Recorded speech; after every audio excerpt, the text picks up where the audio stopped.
Okay guys, in this video we're going to talk about some more things that we have in equations, and we're going to do this so that we can learn how to write equations from some words or some sentences, or just write equations by ourselves without them being given to us. So if you have a little s in parentheses, that's going to stand for solid. Or if I want to express that something is a solid, I'm going to write that in a little s. Same thing with liquid, it's going to be a little L, and gas is going to be a little G. So that's all very straightforward. If I want to indicate that heat is added, I'm going to put a little triangle above the arrow, or write the word heat above the arrow. Both of those work. The word catalyst is a word that means I'm going to speed up a reaction. And so if it talks about I'm going to add something to the reaction, it's not going to be part of the reaction, but it's going to be used to speed up the reaction. I'm going to write that word over the arrow.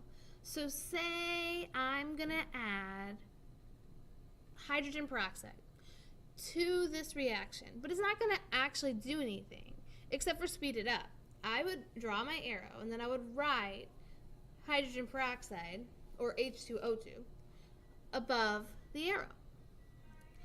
Add one more blank in there for me, and go ahead and make that a little AQ. And AQ is going to stand for the word aqueous, and what that means is dissolved in water, because sometimes things will not react unless they're dissolved in water. Okay, so here's some rules for the forms of matter. Elements are the form from the periodic table. So if you look at your periodic table, it's going to tell you if it's a solid, liquid, or gas. Okay? Acids are always aqueous.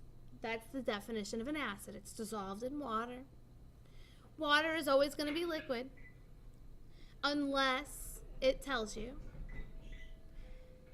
CO2 is always a gas.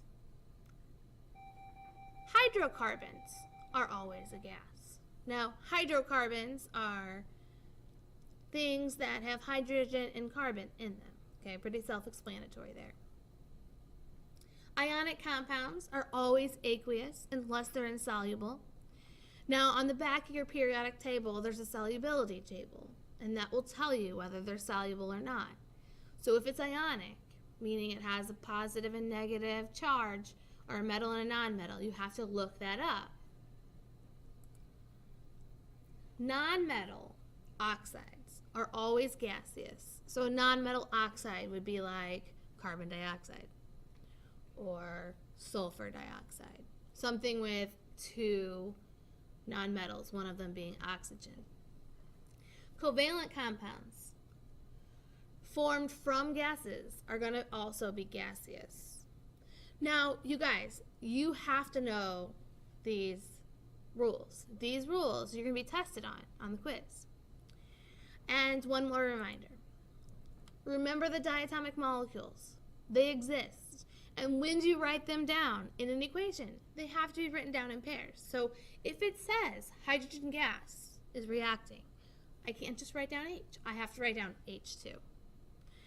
If bromine is reacting, I can't just write down Br. I have to write down Br2.